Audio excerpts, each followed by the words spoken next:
అయితే నేను నా జీవితాంతము ఆయనను తండ్రి అని పిలుస్తూ ఆయనను వెంబడించాలి అని అంటే నాకు ఆత్మ కావాలి. ఈ ఆత్మ ఎలా వస్తుంది?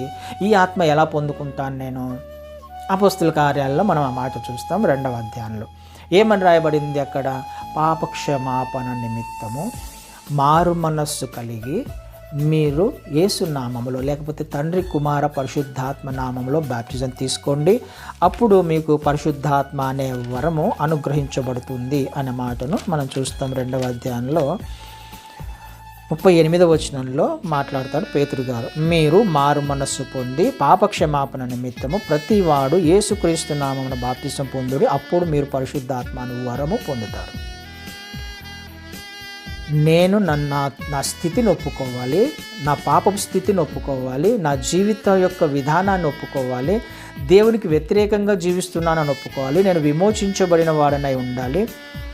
మారు మనస్సు పొంది నా పాపాలు క్షమించబడడానికి నేను చేయాల్సిన ఒక పని ఉంది.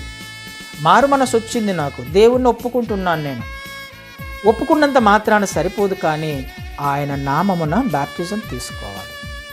బాప్టిజం తీసుకున్నప్పుడు నాకు ఆత్మ అనుగ్రహించబడుతుంది.